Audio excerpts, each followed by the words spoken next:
Surprise! Is it at this point though? Or are you just waiting for the next minisode? This one is gonna be short and snappy. I hope so. And it's just generally to bring awareness to the internet crimes, to cyber crimes, to how people can manipulate you online. And just because it fucking fascinates the shit out of me. And again, I'm gonna leave 2 links below to sort of similar cases of online grooming, I guess you can call it, that had really, really shitty consequences. And if you are starting from minisodes for some reason because they're short, the minisodes are my storage unit for the cases that I sort of obsess with and, can draw some patterns on, just because I obviously on the side listen to shit ton of true crime and like watch shit ton of true crime videos, because this is my life. I have no life. I have no fun. It's quarantine and I just listen to true crime shit from dusk to dawn. Is it dusk to dawn? Dawn to dusk. Dusk to dawn. And yes, I hear you out. One day I will do. Literally nobody asked for it. I also have done Anne Frank recently. By the way, if anybody watched the the documentary on Netflix with Helen Mirren reading like Anne Frank's diary and then like parallel stories, what do you think about it? I wasn't like obsessed. I kind of liked it, but yes, of course I watched it. But yeah, my point here is I will do something else on Nazi history, probably propaganda-wise, one day, for one of these minis, because, as you know, I obsess. What the fuck is my voice? Also, if you like me, kind of obsessed with like Spanish things and Nazi history, watch the Mario Casas. It's been on Netflix for like at least a year. What's it called? The photographer of Mauthausen. Yep, the photographer of Mauthausen. It's on Netflix. It's been on there for a while. You might lose the hots for Mario Casas, but it's still a great movie. Let's dive into this fucking case. What am I on? Why am I on about Nazi history when this is definitely like 20 degrees outside of that? What? That's not an expression. Remember 2017 going on 2018? Were you having fun? Well, some people fucking weren't. And then other people wanted to abuse of those people online because they're fucking bitches. 2017 and 18 was actually only when they uncovered this story. This kind of challenge/game was present since 2013. It kind of like gained some worldwide notoriety in 2015 when Rina Polenkova, a teenager in southeastern Russia, posted a selfie. In this picture, she's standing outside, she has like a black scarf wrapped around her mouth and nose, and she's sticking her middle finger up at the camera, and it looks like it's covered in dried blood. The caption on the picture reads NYA bye, and then the next day she took her own life. After this was uncovered, the parents of hers and like the parents of other girls that have sort of posted one viral picture online and then have committed suicide the next day kind of went and analyzed their online accounts, and they all realized the pattern. They found like something curious, and that is that all of their daughters were part of the similar online groups. In these groups you could find like different drawings, you could find different posts. A lot of them are about suicide or it's like about self-harm, and all of the girls kind of had numerous mentions or drawings or pictures of blue whales. This game, the Blue Whale game or the Blue Whale Challenge, originated in Russia and has caused over 100 deaths across the world. So it moved on, it was really popular in countries like India and Bangladesh as well. Well, the definite amount of deaths has never been confirmed, but it has claimed the lives of over 6 children aged between 12 and 19. So 12 to 19 is like sort of the targeted group because they are the most vulnerable, so they're the easiest ones to target. Why is it called the Blue Whale Challenge? It's called that because of the actual phenomenon that's called beaching, where the blue whales are kind of like left. I don't understand why, but basically they can sometimes swim towards the shore, and then because they are left kind of like going onto the beach without water, they have swum there intentionally. And due to that, they would die. Not just by that ideology or just giving the name after that fucking phenomenon. You know who we're gonna be talking about. It's a special waste of like sperms. The founder of this game/challenge was 22-year-old Russian creator Philip Budeikin. As in, he was 22-year-old at the time, by all accounts, probably still alive. He was only sentenced to 3 years in jail in August 2017 for actually making Russian youths kill themselves.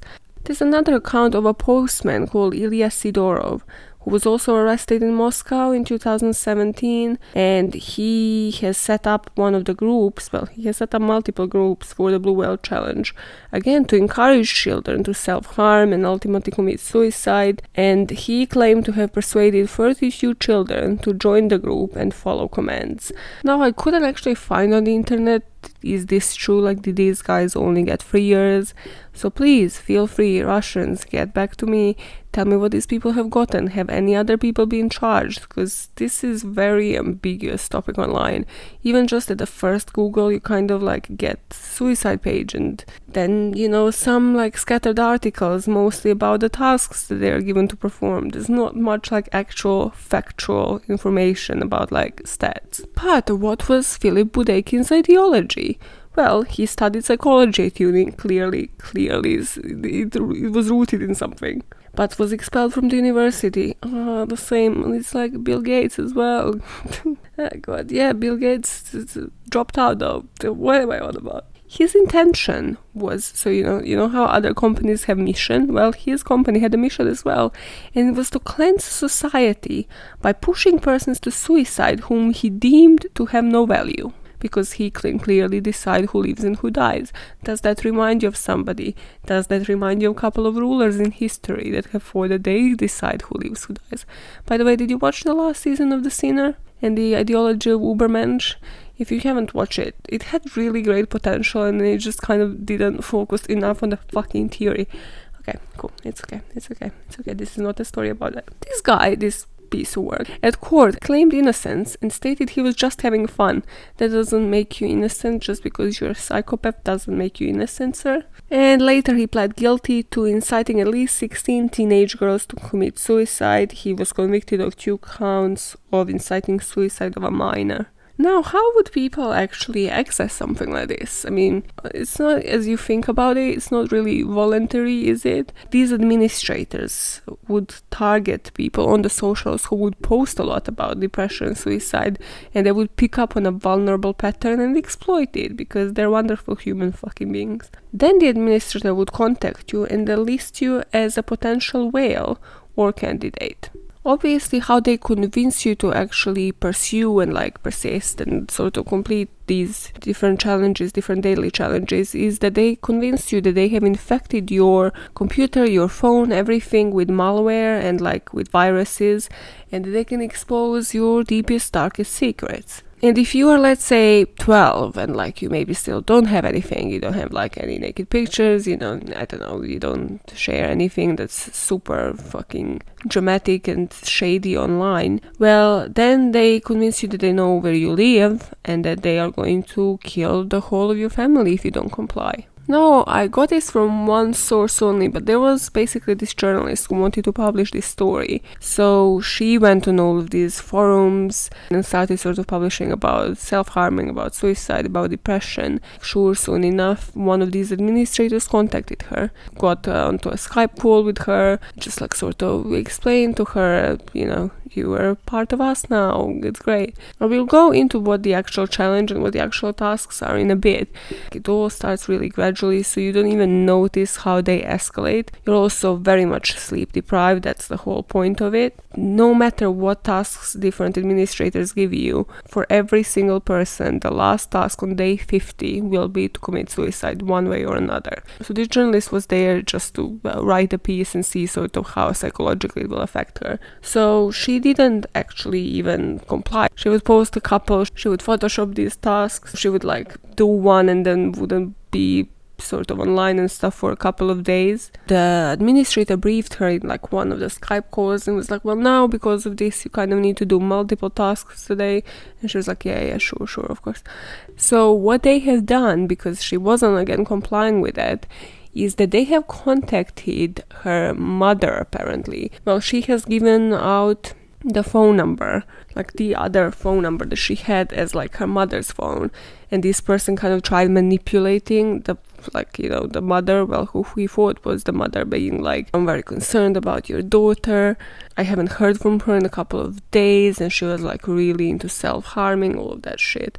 And obviously it was her number, so she started like responding as if it was her mom, being like, yeah, I'm worried, I haven't heard about her, like she disappeared, so that, she can actually get the fuck out of this fucking cult of weirdness. And she eventually did, so there was like no repercussions, but they would kind of like act on it. Like, as in, I don't know to what degree they would actually have access to their laptops, to their like darkest secrets, but they would use any information that they would have to actually act out on what they were saying. Now, on to the actual challenge. So in this game, an online administrator gives the participants the tasks, and you're kind of like assigned an administrator, so one of them supervises like multiple people. You are given a period of 50 days to complete all of these tasks, and you are expected to take pictures of you undertaking the challenge or like any task that you have done, submitted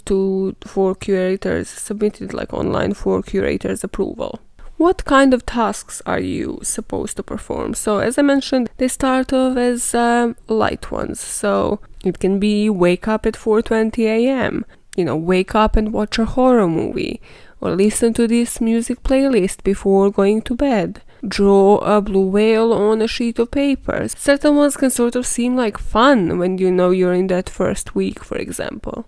But then they kind of escalate, so it's like isolate yourself for the whole day and don't talk to anybody. Wake up at 4:20 a.m. and watch psychedelic movies the whole day. Poke yourself with a needle many times. Cut your lip. Then it's like cut your arm. There's like a famous drawing of somebody carving the whole blue whale on their forearm. That's just disturbing as well. And then it goes into wake up at 4:20 a.m. and go to the rooftop and just like sit there dangling your legs from the rooftop. Imagine yourself jumping off it. Make one cut on your body per day. And this is sort of like once they kind of brainwash you, and it's like one extra task, on top of like every other task that you see. It can be also like go to the nearest railroad and just like wander around on the rail tracks. As I mentioned, it heavily kind of depends on the administrator, but it is usually to do with like the place where they want them to commit suicide eventually. So it's like familiarize yourself with the scene technically. Think about how you would do it if you were to do it, and then day 50, as I mentioned, is always take your own life in one way or another. As for the actual challenge, that's pretty much it. As I mentioned, there's not like wild amount of information online. Now, what is there online is sort of like how we can pinpoint it, how we can recognize it. So you picked up on a couple of things, and that is that most of the times you are waking up suspiciously early for a teenager, to be honest. They kind of control your sleep rhythm, so they control when you go to bed and when you're awake. So if you notice like your friends, classmates, family members are kind of like sleep deprived suddenly for like no reason, and they seem to be just withdrawn, sometimes staying, not communicating with the family the whole day, or wearing long sleeves seeming to be covering some scars like out of nowhere as well. Going into their rooms and like watching horror movies the whole day, or listening to the music that they actually would never be listening to, but suddenly they are. Receiving some encrypted secret tasks, something that is also out of the ordinary, so it's not just like the usual apps that they are using. Desperately posting pictures at like a certain time, because they have until midnight obviously to comply with the task, so they're desperately like posting something very last minute. And obviously if they have like pictures of blue whale anywhere on their social media, in their rooms, anywhere.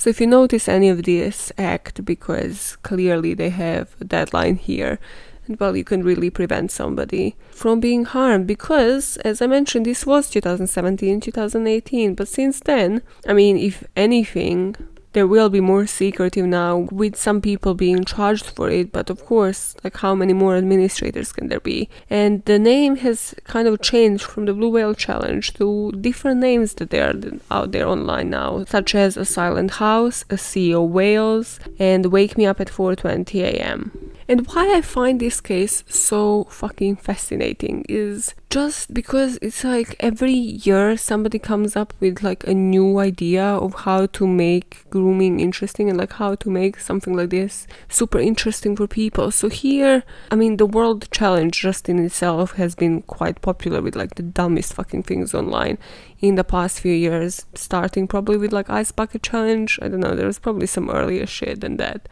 So everybody's just like, yeah, I'm part of a community. I want to get in on it. Don't stay an outsider forever. But also here in particular, what is super kind of fascinating is that they treat these candidates as agents. It's the whole setup is like you can't just join it, so it's like already like something that then when somebody tells you can't join it, you're like, well, I want to join it. How do I join it? You are picked by an administrator as this agent and you are deploying these tasks. And just even with all of the movies, all of the stuff like that's in the media today, all of the shows with like FBI, secret agents, spies, you're there like, well, there is this game. It's not even just like an app on my phone or something along those lines.